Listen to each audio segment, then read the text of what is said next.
This is New York City. These are the New York City watersheds. These are aqueducts that bring water to New York City. This is the Delaware River, which has tributaries that are part of the watershed. This is the Marcellus Shale, which happens to overlie New York City's biggest source of drinking water, the West of Hudson watershed. Here's where the Spectra gas pipeline is planned to go to bring shale gas to New York City. And over here is the Indian Point nuclear plant on the Hudson River, and various types of power operations in the region and throughout the U.S. This is Jersey City, the most densely populated county in the United States. And up and across the Hudson River is the meatpacking district in Lower Manhattan. It's near the West Village and Chelsea, and is very fashionable. And at last, this is City Hall of New York, near the Brooklyn Bridge. Right now, a natural gas fuel cell is being built on the outside grounds of the landmark. This is reflective of the mayor's Plan YC 2030, which involves substantially converting the city over to natural gas. The mayor wants to wean the city off coal and oil, which in the short term involves converting boilers at 9,000 buildings to burn cleaner heating oil and then transition the city over to natural gas, which is being made cheaper by the exploitation of shale. On April 22, 2011, I started a blog called Don't Blow Up. For about a year, I reported on environmental politics of New York City, and it often related to the general region. When I started it, I was an activist. But then I wanted to pursue journalism as a professional career. Something confrontational is about to happen. So now I'm going to stop updating the blog to transition into a new phase of my work. But I want to give closure to the story of Don't Blow Up. It's a story about New York City and how it connects to the broader region. It's a story about 2011 and 12, April to April. It's an attempt to clarify some interconnected issues and answer unresolved questions from Don't Blow Up. It's a disclosure and story of things below the surface, and one that I just have to tell you.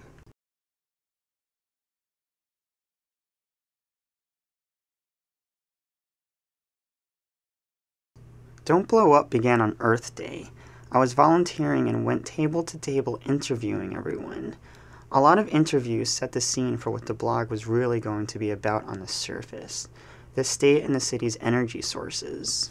We have to shut Indian Point nuclear power plant as soon as possible. We're allowing corporations to utilize highly carcinogenic chemicals to create poisonous gas, and we're accepting it as energy. Okay, well, half this table is about fracking, the other half is about the pipeline, right? That's correct. So, but they're related.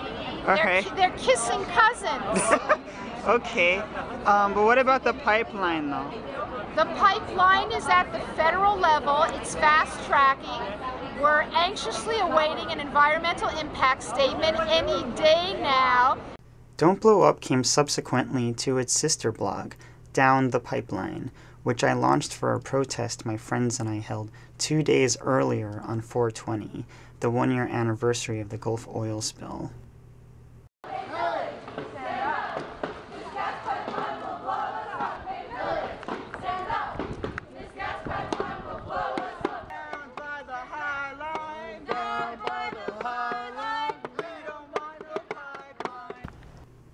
We rallied at West 14th Street, near where the Spectra pipeline would come in and meet Con Ed pipelines in the meatpacking district, and right by the High Line Park, an abandoned railway converted to a vegetated park, a renowned green space.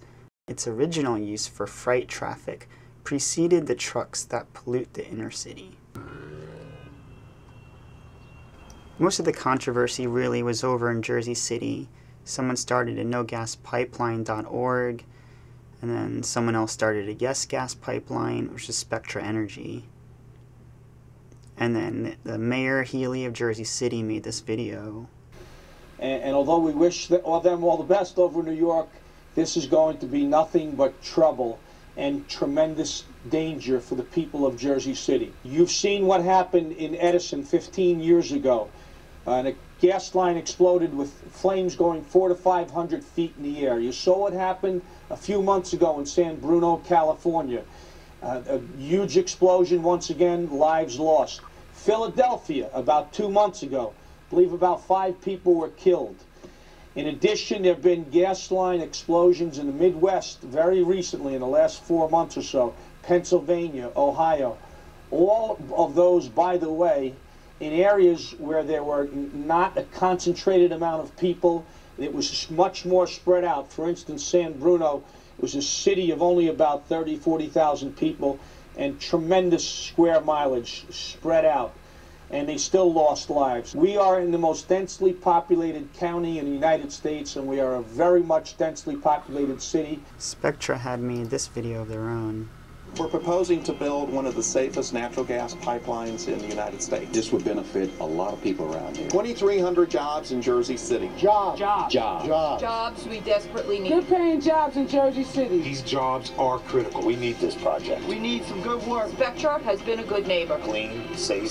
Thicker pipe, remote control valves. Safe. Spectra Energy has my support. My support. My support. My support. It'll put people back to work. Urge your councilman to support it today. Since 2008, really, there had been a lot of fighting for bans and moratoriums on hydrofracking in the Marcellus Shale. But by May, the ban movement kind of officially blew up. Fracking is gas drilling used in shale and has been linked to water contamination.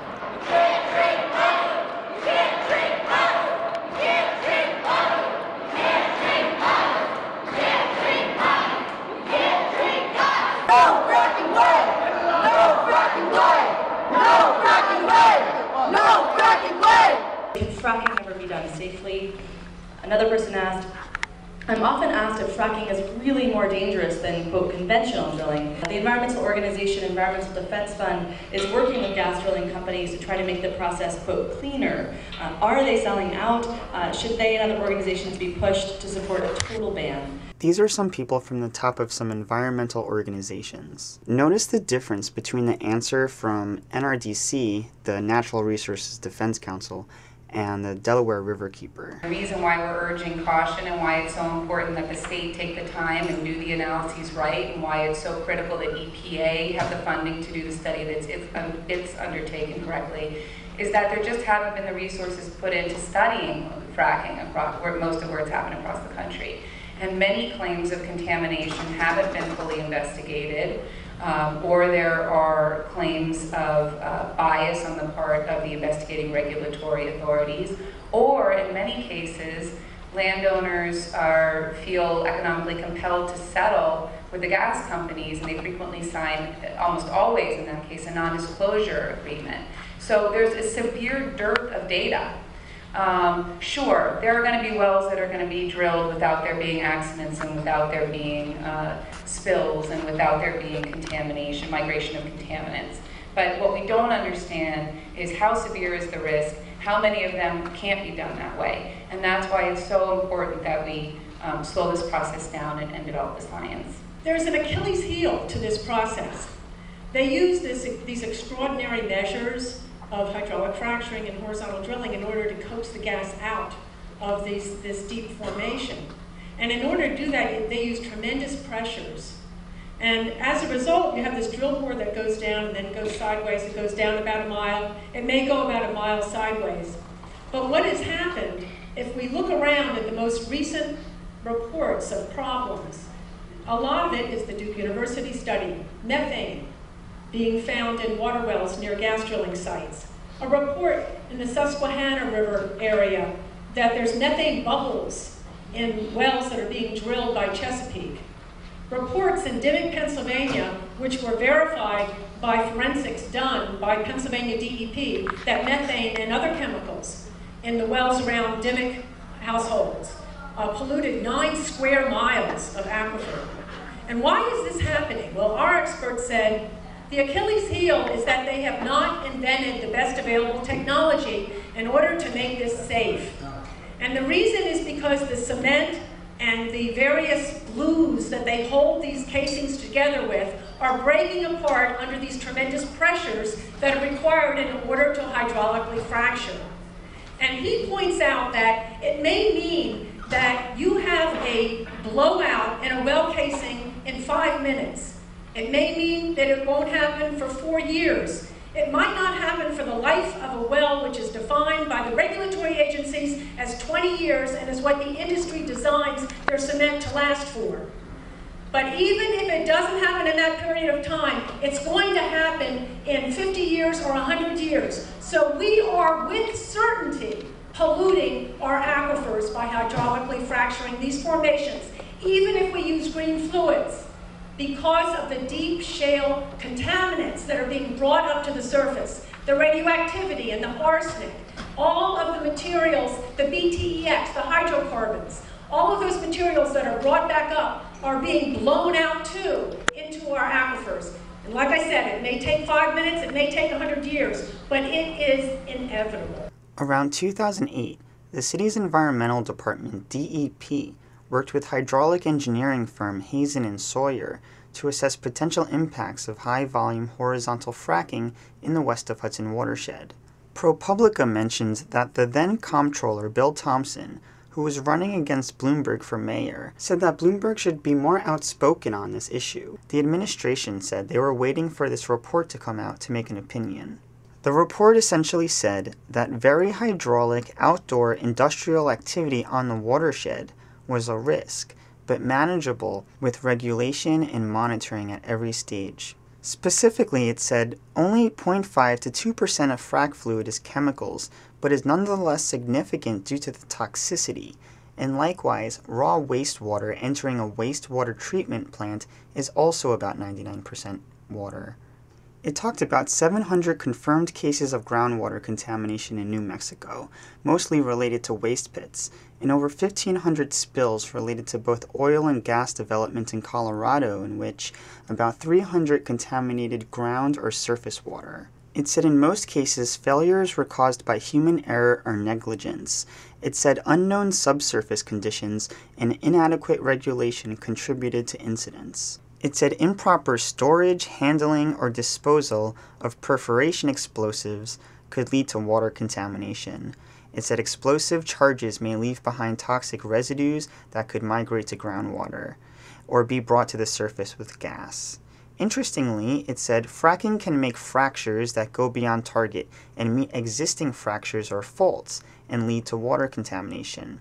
It said there are a number of pathways, existing fractures, introduced ones, and casing failures. It said the probability of contamination may be quite low, but the likelihood increases as more wells are drilled in the region, and even a minor incident could negatively impact public confidence in the quality of New York City's unfiltered water supply. ProPublica is an investigative news group that has done maybe the most exhaustive reporting on fracking. This is an event ProPublica held during the making of this film, in which an industry person explained how he believed leaks have occurred from the wellbore. What can happen is when you're cementing across that shallow producing zone, if you don't use the right quality cement or put a gas blocker in it or something like that, what can happen is that time period when the cement is starting to go from complete hydrostatic pressure, is still liquid, so it's holding everything in, and it starts to solidify, you can let little gas bubbles come out of that shallow producing zone. And if it does that, it can create its own little channel up into what they call the space in between the formation and the casing is called the annulus. And in this example, what's happening is that gas is allowed to go up into the annulus until it gets to a certain pressure. It actually fractures right at the bottom of that surface casing, and you get gas to migrate out into water wells, out into aquifers, etc. I believe that this is a instance of explanation, anyway, of what has happened in several cases, both in Northeast Pennsylvania and Bainbridge, Ohio, and others. If the casing is not properly sealed off from corrosive zones or something, or let's say somebody is drilling a well and when they drill a well they use casing that is not the proper quality, you can get a hole in that casing and the result is the same. This is an example of what happened in Garfield County, Colorado. When the well was being drilled, the target formation, it was not a horizontal well, but this still works. The target formation was a deeper one. There were several what we call thief formations. A thief formation means that it's got a lot of permeability, and when you're putting the cement into it, instead of staying in the hole, that cement's going out into the formation. So they thought that that cement top was up above, probably about 100 feet higher than it actually was. This is a pipeline coming into the west side of Manhattan. Right now, Spectra Energy wants to put a pipeline over coming in at Gansevoort Street. It goes from Linden, New Jersey to Staten Island, and then comes back to New Jersey through Bayonne, Jersey City, and Hoboken, and then goes back across the water of the Hudson to Gansevoort Street to connect to Con Ed. Spectra was the one who sought to provide the pipeline over land because it was cheaper. The other people were bidding for it to be going through the Hudson River and connect directly from Staten Island. This is some footage from my film Don't Blow Up This Documentary. At the time, I was trying to be an activist / real estate agent, but I wanted to go deeper into this issue of the Spectra pipeline. I decided that I should make this documentary in 2 weeks' time because I naively assumed the EIS for the pipeline would come out by then, and the public commentary period would begin. So the purpose of the video is to show the meatpacking district how they were connected to a controversy in Jersey City, and to investigate the issue for myself. A pipeline this pressure and this size blew up in San Bruno last September and blew a crater 4 stories deep. This is my friend Olu Howard, who, as president of a Jersey City neighborhood association, had been right in the middle of the commotion. We're here, and as you can tell, we are just inside the blast radius. Behind me is the New Jersey Turnpike extension, which is I-78. Okay. The Spectra has proposed putting the pipeline under I-78, which basically encircles Jersey City. Encircles downtown Jersey City. They want to put the pipeline under the interstate because the interstate is federal land, and that way the city and the state can't block them from putting the pipeline in because the city doesn't have jurisdiction over that particular slice of land, nor does the state. Obviously, if Spectra blew up where it met Con Ed, it would primarily hit meatpacking. But I knew people who lived along the circumference of that circle. I am a building superintendent. In fact, I'm the superintendent of this building upon which we are standing. We are currently in the West Village. Right now, I live in the West Village. I'm on my roof, and I am actually within the blast radius. I'm kind of on the outside edge, but of course there would be a lot of fallout or debris or fumes. And there have been several incidents, countless incidents really, with gas pipelines exploding, injuring, killing people. This is Denise Katzman talking about environmental impact statement. At minimum, every infrastructure project requires an EIS or an EAS.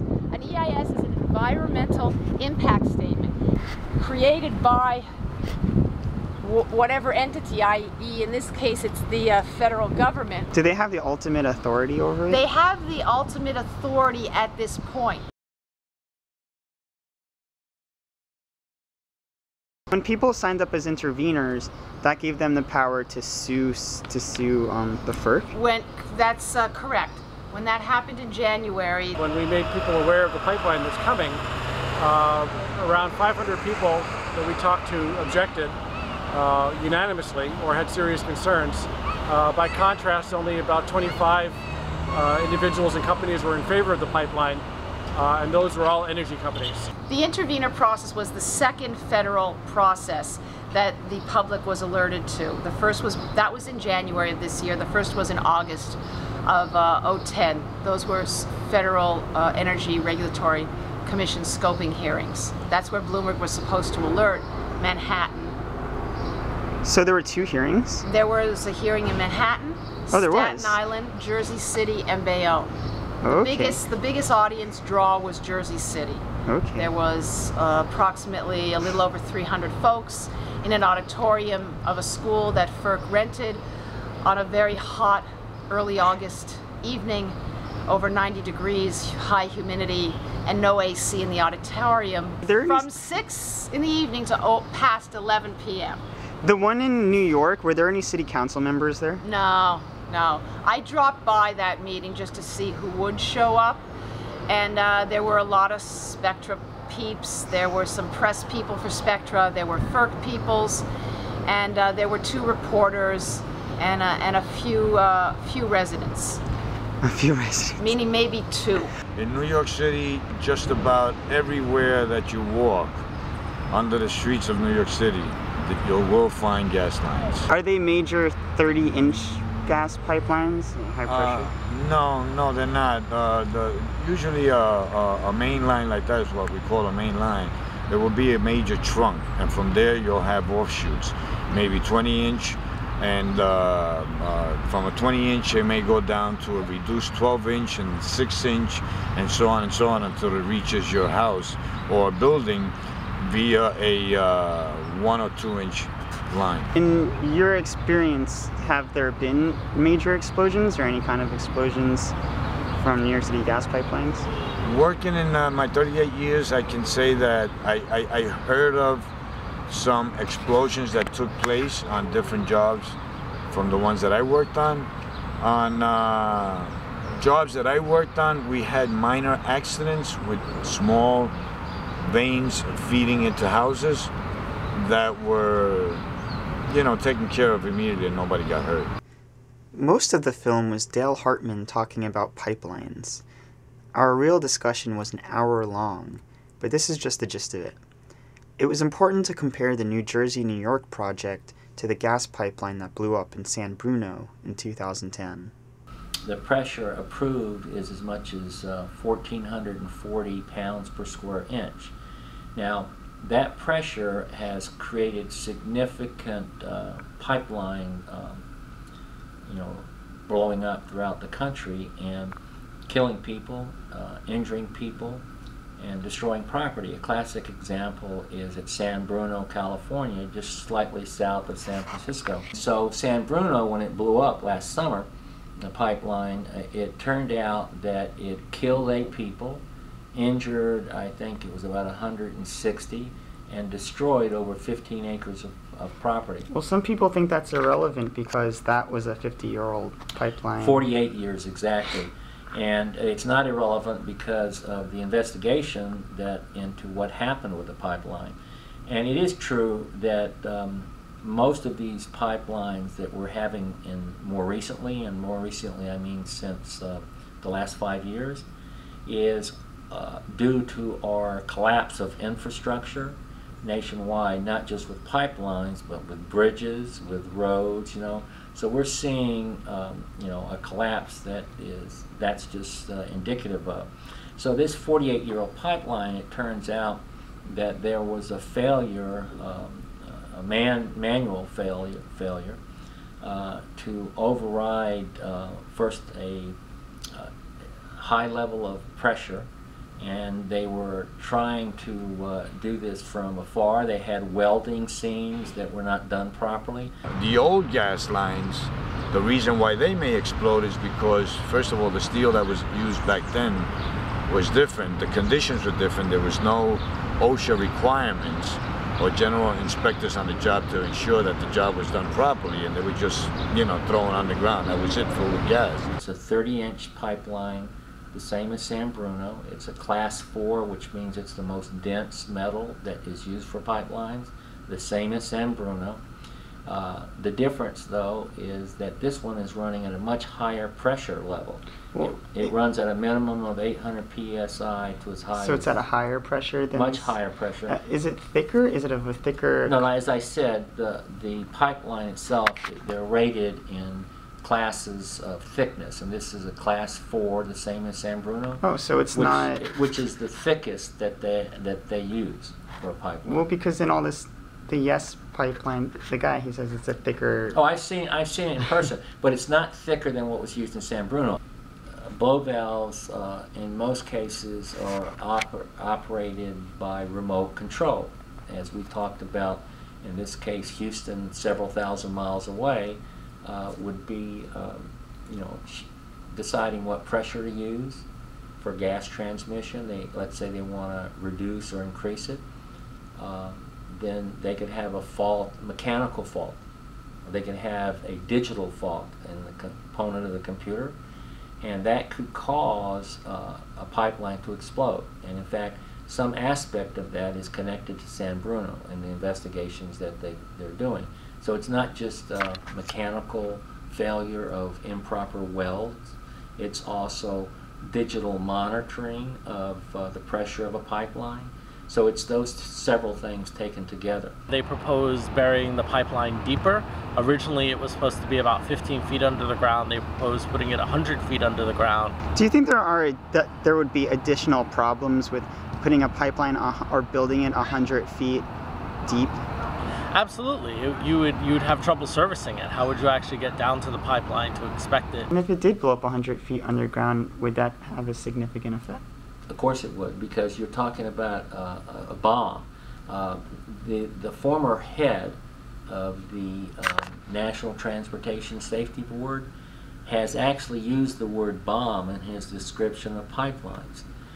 He's described it as, we essentially are carrying bombs throughout all the United States. Meanwhile, as it turned out, in Puerto Rico, there was substantial resistance to El Gasoducto, or La Via Verde. It just so happened that the leading group on that issue in Puerto Rico was in town for the Puerto Rican Day Parade. And we're here in New York because there's a large Puerto Rican community. Notice the sign Fukushima behind him. That was not on purpose. What is the main concern about the gasoducto in Puerto Rico? Well, with regard to that project, it will be impacting the forest lands that are important for the most important watershed of Puerto Rico. It will be impacting over 235 rivers. It will be impacting 32 habitats of endangered species. The pipeline will have to go through active seismic areas, mudslide areas. Right. We're talking about high corrosion due to the geological condition of some areas. We're talking about areas that will be flooded on many occasions, and we know that all of those, plus other factors, can cause the failure of pipelines. In the U.S., the Department of Transportation accounts for 2 accidents a week. But more on this later. At the end of the film, the investigation led me towards City Hall. It started with something Jenny said. We have talked about getting solar panels. Unfortunately, in this neighborhood, things like that are very hard because it is all landmarked, which means they're historic buildings and you have to get city approval to change anything on the exterior.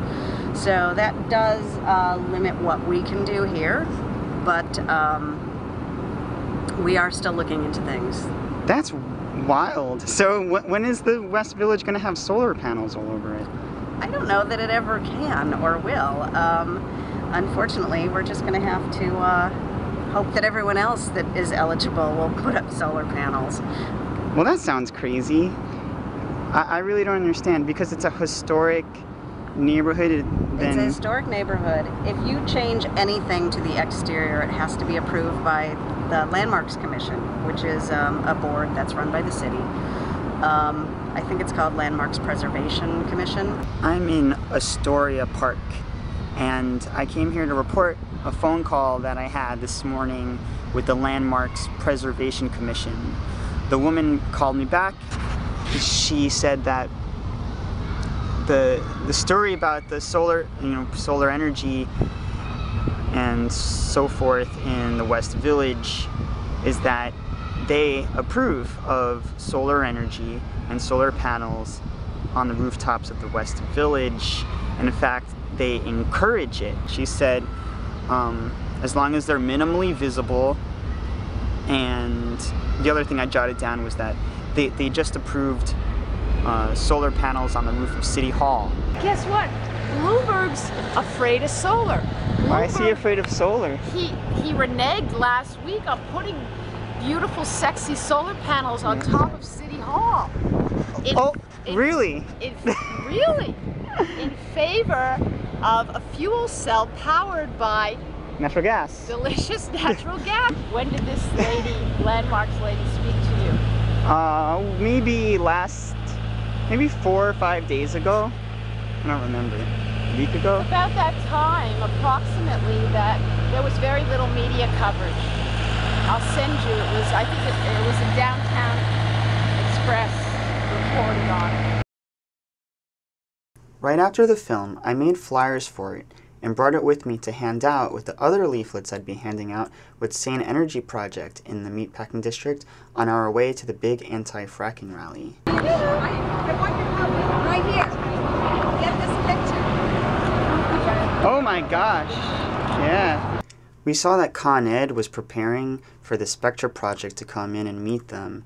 And we knew that even if it was passed by the federal government, it'd be at least a year till it was built. But anyway, this is a peaceful protest that we decided to do by the High Line.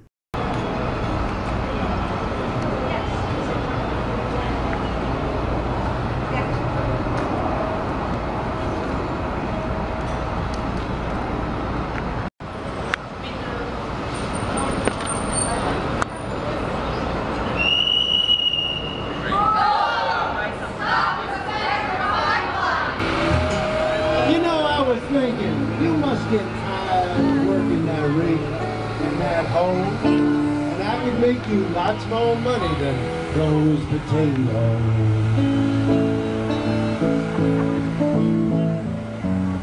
I know you probably heard lots of that propaganda about how fracking is bad for the environment and we are out to destroy your land and blah blah. There was an official statewide moratorium on horizontal fracking that would expire on July 1st, which was about a week away. The state wouldn't be able to issue drilling permits yet, but it would announce its new preliminary draft of regulations, essentially telling us what Governor Cuomo and DEC were planning on doing. The nat gas takeover of America is happening right here, right now in New York City. In New York City, we are in the midst of converting the entire city to natural gas. Our buses, our boilers, and our power plants are about to be converted to methane unless we stop it. Mayor Bloomberg, just last week, scuttled the plan to put solar panels on City Hall. Instead, that's right, instead he's decided to put a gas fuel cell to power City Hall. So this is just one example. Right now, we are fighting a pipeline that's proposed to come into New York City. This is a 30-inch, high-pressure gas pipeline that will come up the shoreline of Jersey and Staten Island, under the Hudson River, and into the West Village of Manhattan. This pipeline will bring fracked Marcellus gas to our apartments. Yes, that is potentially radioactive. There are pipelines in Ireland that Shell Oil is imposing. There are pipelines in Puerto Rico, the Via Verde.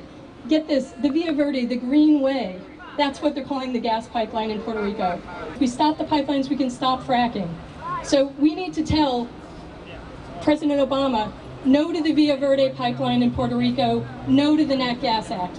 We need to tell Mayor Bloomberg, no to the Spectra pipeline, no to converting New York City to natural gas. And we need to tell Cuomo, I'm telling you, our aquifers are not for sale. Marcellus Shale is not for sale. Our drinking water is not for sale.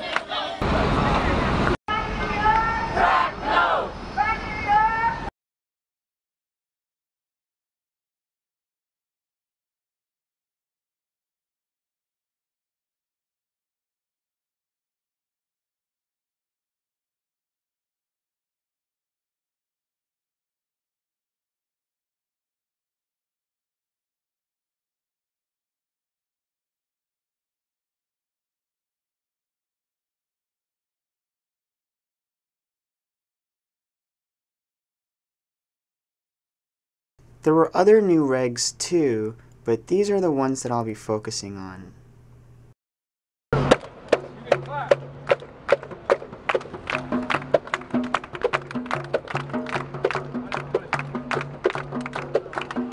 After July 1st, I quit my job as a real estate agent and took up freelancing for Examiner.com for New York environmental news. I did my first article for them on July 14th, my birthday, about El Gasoducto. Though hardly paying, it was finally a job I liked, but it wasn't until at least a month later I could say I was really just a journalist. In the meantime, a girl I had met on 420 named Rizwana took up a campaign with me to get the fuel cell decision reversed at City Hall. It also just so happened that on that day, and in March, according to the Earth First Journal, the Republican-led House passed 2 bills gutting the Clean Water Act, one called the Reducing Regulatory Burdens Act of 2011. City Hall is almost 2 centuries old.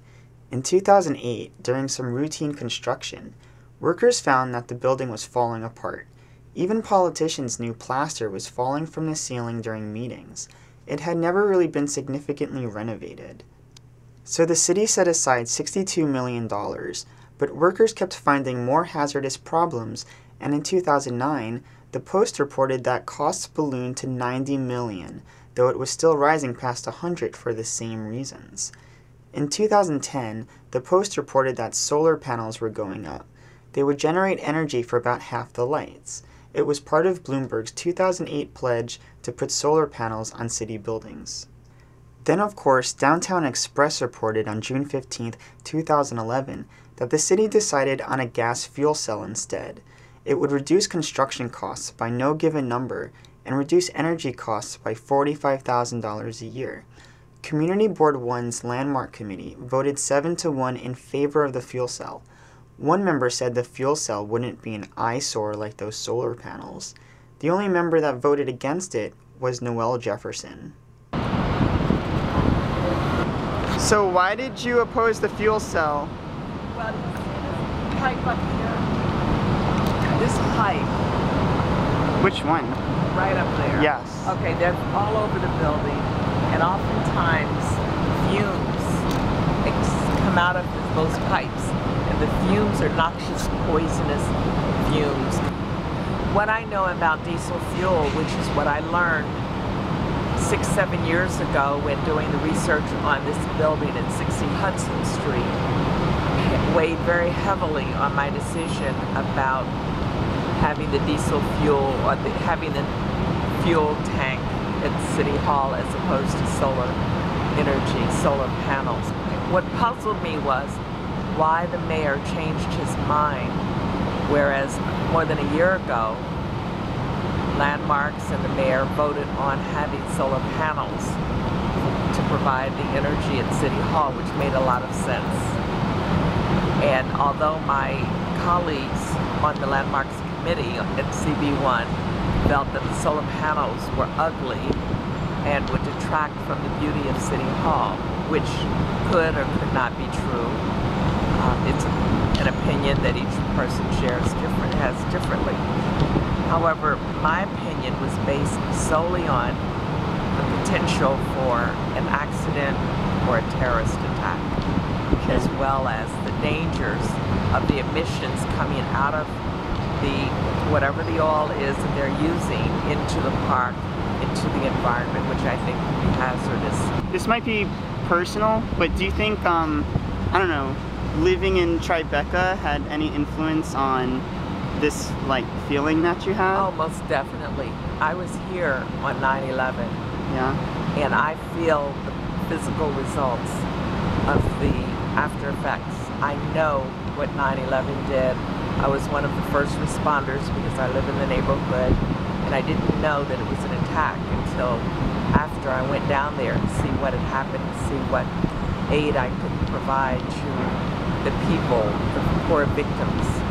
So once I learned that it was in fact a terrorist attack, I became very cautious and very careful in my thinking about what is to come and what could possibly hurt us. I'm joining the Sierra Club on another front in the battle for clean air, and that is by ending America's reliance on coal-fired power plants, specifically by working to phase out existing power plants like the one right behind me. This is New York City Mayor Mike Bloomberg donating money that July to Sierra Club National Chapter. which evidently had a different stance on fracking than Mid-Atlantic chapter, the one here in New York. Considered dangerous to children and other particularly vulnerable people. Every year, coal-burning power plants like this one cause more than 200,000 asthma attacks nationwide, many of them affecting children. Coal pollution also kills 13,000 people every year and cost us $100 billion in medical expenses. Just think about that. 13,000 people in something that's planned, and it's going to happen again next year and the year after and the year after unless we do something about it. The burning of coal does terrible harm to children, mothers, and families across the country. Every year, coal pollution causes birth defects and developmental problems for children, and we can change it. There's just no question about the science. You can see the results. You just look at the air people breathe and look at their medical history. The correlation is very clear. And I'm pleased to announce today that Bloomberg Philanthropies is making a pledge of $50 million. I remember watching this and thinking, he's not talking about climate change. He's talking about local pollution and evidence sickness. I usually hear about it in the context of environmental justice. Bloomberg Philanthropies is making a pledge of $50 million over the next 4 years to support the Sierra Club's new grassroots Beyond Coal campaign. And I'm making a commitment of my own time and energy to that campaign as well. For nearly a decade, the Sierra Club has been leading a coalition of organizations working to stop construction of new coal-fired power plants across the country. In a strange way, this video was helpful because it seemed to give credit to our logic, that whether the funding came from Bloomberg or some fundraiser, solar panels on just one building was not $50 million. They've worked with local groups and responsible companies in the energy sector to develop alternative plants that would raise prices but would create cleaner energy, solar, wind, and natural gas. He was putting solar on landfills and stuff, but that wouldn't get attention like City Hall would. It's part of his Plan YC 2030, which involves the 1 million trees effort and making parks more accessible.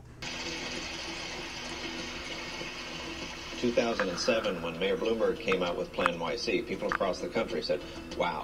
This guy was our target. We sent letters to him, but he never responded. Our central talking point was that solar panels on City Hall could be used as a symbol to help stimulate the solar industry and create green jobs. Plan YC is a bold environmental agenda for the city of New York to make the city a greener place. As for energy, the plan specifically advocates beyond city boundaries to keep the Indian Point nuclear plant online, and it welcomes new gas pipelines into the city, mentioning that there haven't been new main lines built to city borders in over 40 years.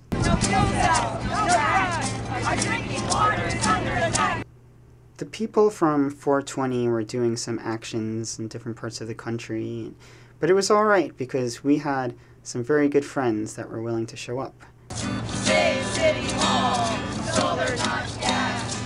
There was a reason I was wearing a top hat, because I was about to play the mayor in a play that we wrote. He was your average kind of man, average height, average weight, and average hair, and his name was Mike. There were many who liked Mike because he had a great vision. A great vision? Even though there was hardly any money, he knew it was important to make his beautiful city even more beautiful. So he brought people together to plant 1 million trees. Plant the trees, build the parks, plant the trees, plant the trees. Plant the trees, build the parks. But there was something that really bothered Mike. He couldn't sleep at night because he knew that renewable energy is so expensive. How can he make his city truly beautiful without renewable energy? Trees and parks, Mike knew, were not energy. Then fracking came along. Fracking came along. An oil tycoon by the name of Seaboom Chickens tells Mike that natural gas will make all of Mike's dreams come true. He tells Mike that gas is the way to go because it's cheap and will save the city.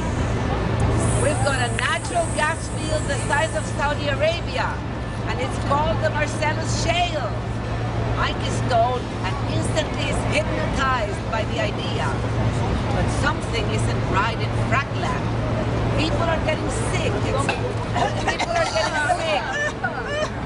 Their farmlands are poisoned by the frack waste. Their cows and crops drink the polluted water. And ultimately the families are losing the value of their houses. Insurance companies won't insure them. Some families can even light their tap water on fire. Even though Mike knows the facts, the fracking poisons the water and land, sprays through skies and turns everything beautiful ugly, he tries not to think about it. He ignores the poor families outside his city who are already devastated by fracking. He ignores and he doesn't hear, he doesn't see. He decides to go along with seed boom chickens and convert everything to gas. Though you needed to go to down the pipeline to get all our talking points, we were on the front cover of Downtown Express, which is all over Lower Manhattan. They called us the Solar Party.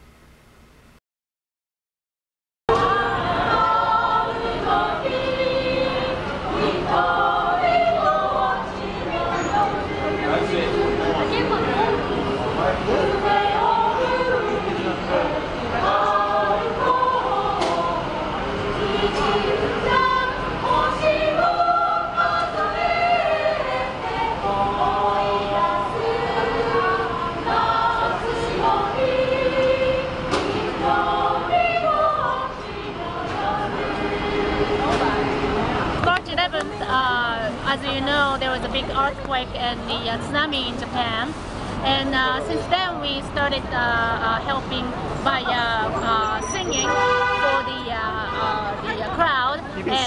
You've been singing since March? Yes, since March. Yes. Okay. So what is the situation like right now in Fukushima? Still, people have no. It's like a desert. It's like a desert? Nothing there. Like everything was wiped by the ocean, and it's like a pretty bad situation, and a lot of people still living in the bad situation. So I heard that people are still not able to eat certain foods because of the radiation. Oh, that as well. Actually, that's another issue because of the nuclear power plant. Right. And I don't know what I personally don't know exactly what kind of support the Japan Red Cross is doing, but as a government, it's been trying to manage to test all the food so that at least like Japanese people are, safe enough to eat their food. Cesium and iodine were found in food products shipped from the area nearby the disaster. Radiation in seafood, produce, tea, dairy, and so on. It was late before food warnings went out, or so I heard from a forum with witnesses. The Japanese government was proposing a plan to recover from a recession spawned by an earthquake, tsunami, and nuclear meltdown, which halted business and burdened Japan with debt, according to the New York Times, twice the size of its $5 trillion economy. The state is proposing to advance hydrological fracturing or hydrofracking throughout the Marcellus Shale, and before taking such a step is required by law to complete an environmental study that identifies all of the potential environmental impacts of such activities and lays out a program for mitigating environmental harm. The Department of Environmental Conservation was supposed to issue its draft environmental impact statement today. Apparently because of the storm this past weekend, they delayed it at least a week. But when they do make that announcement, that is going to instigate, that is going to initiate an extraordinary intense period of activity for all of us. You came from upstate? Sure. From where? Delaware County. Did you guys, do you guys have any impression of this draft S-Geist that's come out? Any of the changes? There is no way in the world you can read 1,075 pages. And you know what? And analyze it, dissect it, and come up with questions in 60 days. We went around to upstate New York and you talked to people about DEC and the speed at which DEC processes permits, you would find that DEC is not known for acting very swiftly. But that's a moot point. I don't even care. There's no way that this drilling is safe. What's been improved upon in the document? Well, this proposal, at least as it was previewed earlier this summer, proposes to prohibit drilling in the New York City and Syracuse unfiltered watersheds. Those are the two main public water supplies in New York State that are currently not filtered. It proposes to prohibit drilling in flood zones, and we know from the events associated with Hurricane Irene that it would be completely nonsensical to allow any kind of hazardous activities to take place in flood zones. It purports to protect primary aquifers, which are the main public drinking water supplies for other communities, and that element is also a positive one, although it needs to be reviewed further. So with respect to those limited areas, the program itself is a significant improvement over the previous Patterson administration draft. I think the revised SGI still has many, many flaws. It's just not right that if we sort of ward off the New York City watershed and the Syracuse watershed and then allow other places to be fracked, because if it's not safe to drill in the New York City watershed or the Syracuse watershed, how is it safe to drill elsewhere? I mean, water is, water should be the same for everybody. And most importantly, water knows no boundary. Even if you have a setback of 4,000 feet from the watershed, this does not guarantee that the toxic chemicals will not contaminate the New York City drinking water. If you think about it, New York City watershed is not filtered, and the people's private wells are not filtered either, right? Nobody has their own private wells filtered. We're still concerned about such issues as hazardous waste disposal and what happens with the hazardous waste. We're concerned about traffic impacts. We're concerned about whether the state has the ability and the staff and the resources to monitor, enforce, and implement any program of regulatory safeguards that it might put in place. Right now, the answer to that question is no. The other thing is DEC does not have the staff to monitor and inspect. And what good is regulations on the books if we cannot enforce it? Is there enough money coming into the regulators for hydraulic fracturing regulation in New York State right now? No, absolutely not. It's not even a close issue. In a recent ExxonMobil commercial, they said there's a mile between the watershed and drilling, and so is that like a flawed statement to say that makes all the difference? Well, a lot of people in industry are say to themselves, thinking with their left brain, that it's impossible for this to happen. Why should I even get engaged in that discussion? Because it's not possible for fractures created down at 6,000 feet to migrate up to 500 feet or 1,000. That's the way they think. New York City officials have indicated that there's the possibility of contamination through fracking, even if the fracked portion is significantly below the reservoir, the water table, the water pipe infrastructure. So if in fact ExxonMobil is suggesting there's no risk from that, at least the expert reports that we've seen so far would call that determination into question. So a week later, the revised draft supplemental generic EIS came, the RDS guys, and the state didn't extend the public commentary period. At the same time, the FERC finally released the EIS for the pipeline, so we had both commentary periods overlapping, not to mention the Delaware River Basin meeting coming up. We had a sort of climactic few months ahead of us. The next day I got on the bus with everyone to Philly. Just so we can power our lives, you leave us no other option other than to shale gas out stage. Beat about it, ideas into action. Move past the planet, it's time to save the planet. Toast to the spirits, live life so I feel it. Not stuck over prison on the move like in Philly. March on the city, my people walk with me. Hands in the air, this life is worth living. It's our water, we will fight. Philadelphia, like Trenton and New York City, gets drinking water from the Delaware River, downstream from the Marcellus Shale. Remember, this is around the time of mass protests against the Keystone XL pipeline because Obama could stop it. It was the same with the Delaware River Basin, and Josh Fox just told everyone we had to be at this meeting on October 21st, where 4 states and the feds would vote on drilling in that part of the Marcellus. But meanwhile, tensions over the power structure of our society were about to erupt. But that's not quite part of the story just yet. My name is Setsuko Sato. I come from Fukushima. Fukushima is beautiful land. それが3月11日を境に生活が一変してしまいました。私の周りの多くの農民が大切にしていた農地を捨てざるを得なくなりました。Night of March 11th, even before hearing about the nuclear accident, I decided that I would evacuate my 4 children up north to Yamagata Prefecture.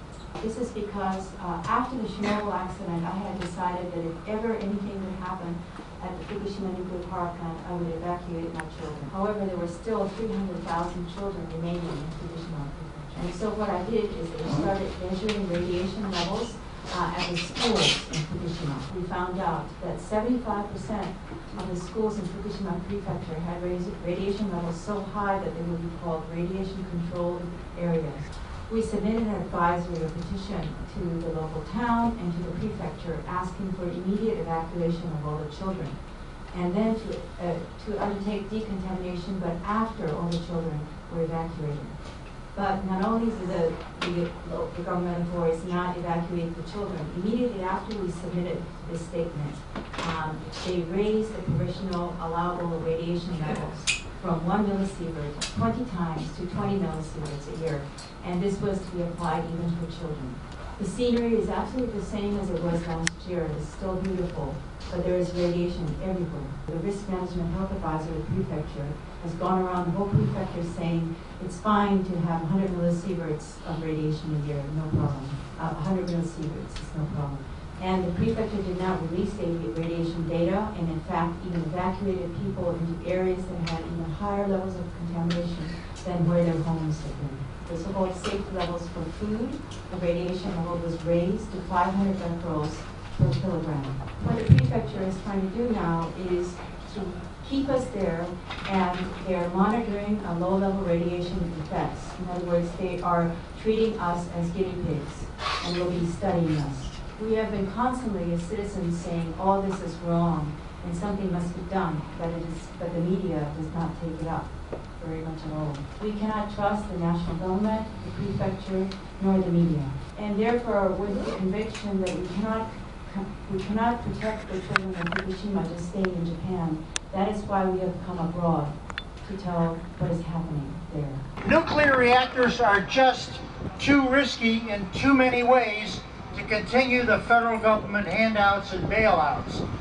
And the second thing we're here for is to call for the closure of Indian Point. With the Nuclear Regulatory Commission, anytime a regulatory standard can't be met by the operator, the Nuclear Regulatory Commission's procedure is to alter the regulations. Just 25 miles up this river is a reactor labeled by the United States Geological Survey as the most dangerous in the country, #1 on earthquake risks. And this is not idle speculation. Just recall earlier this year, the number 7 on the list was North Anna in Virginia. 5.8 magnitude earthquake shook a dozen reactors closure. That plant sits between Richmond and Washington, D.C., said to be totally safe. So Indian Point is by fault lines, particularly the Ramapo fault line. It's designed to withstand up to a 6.0 magnitude quake, which was interesting at the time because there was a freak 5.8 quake centered in Virginia that we felt. It disrupted the North Anna plant down there. which was still offline. I am Yuko. I come from Hokkaido, which is a northern island in Japan. Some of the population of New York City that is from Japan began to organize in the anti-nuclear movement and work with the people who want to shut down Indian Point.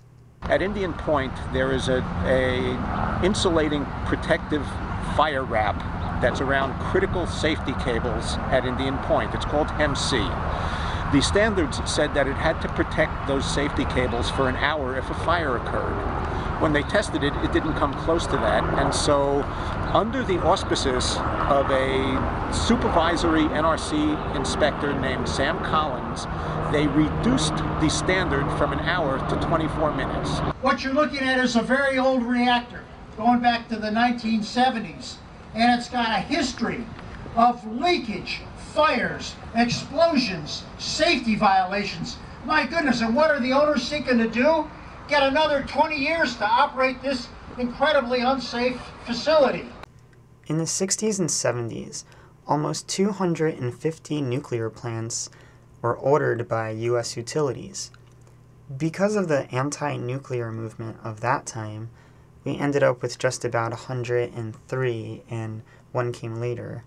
So most of our plants are about 40 years old, and many have 40-year licenses that are expiring in a post-Fukushima Daiichi time. Japanese government raised the radiation safe standard to 500 becquerel per kilograms. Many research said that there's no safe numbers in radiation. This means whatever you get in your body, that would attack your DNA. Most of Japanese chose to trust government. Japanese government doesn't have ability to check each single food. So, and on top of it, there's a group of people who wants to support Fukushima by eating radioactive food. Main person of this campaign is a governor of Fukushima. So whole government is behind it. And they believe to save farmers is to save economy. And therefore they keep distributing what they make in Fukushima. So there are many food from east of Japan, including Fukushima, in the supermarket. If you're looking at what it does to the Hudson River, it's sucking in 2.5 billion gallons a day. It sucks it in, it doesn't treat it. It discharges it hot and untreated. As we know, about 1 billion fish and aquatic organisms are wiped out by this incredibly ancient process. And sitting right beside the reactors there, they deal with the waste products, the spent fuel rods, and those are unsecured. And surprisingly, the mild-mannered New York Department of Environmental Conservation said it is astonishing that you would have this kind of risky material sitting there, unprotected, unsecured, but that is the reality. While making this film, I went to Con Edison for some clarifications. The most confusing was this talking point that the amount of power from New York City gets from Indian Point is exaggerated. People have told me, well, Con Ed changed its contract with Indian Point, so now New York City only gets about 5% of its energy from Indian Point. It's higher than that. Con Edison serves 9 million people, 3.2 million electric customers in New York City and Westchester County. Indian Point provides about 25% of that electricity. Okay, do you have any idea where this idea of 4.6%, 6% might have come from? Is there maybe a difference between New York City and Westchester? No, it's all combined. We serve the 5 boroughs in Westchester County with electricity. Yet NRDC and Riverkeeper hired Synapse Energy Economics to submit a report to the state. It insisted that Con Ed currently relies on only a small portion of Indian Point, and a bunch of other optimistic things, including that in the years until it would go offline, the price of renewables will come down and new efficient combined cycle gas-fired plants in the area will make up the difference too. Clearly, though, NRDC and Riverkeeper are separate from these other groups. The DEC, according to Newsday, said if the plant goes offline, customer rates would rise 10% and it would cost 1,100 jobs there. But obviously, some people are thinking in terms of a different long-term vision. Because we know that renewables, wind, solar, geothermal, in combination with efficiency can go all the way. In 1970, the first Earth Day, people all over the world looked up as leaders. They copied our pollution control laws. They copied our National Environmental Policy Act.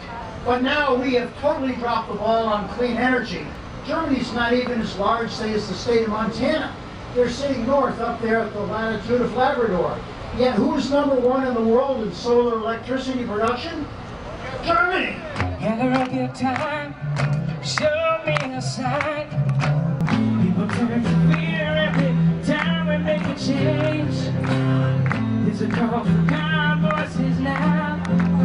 So they're gonna live out. Hey, shout out. Ain't gonna let these times bring me down.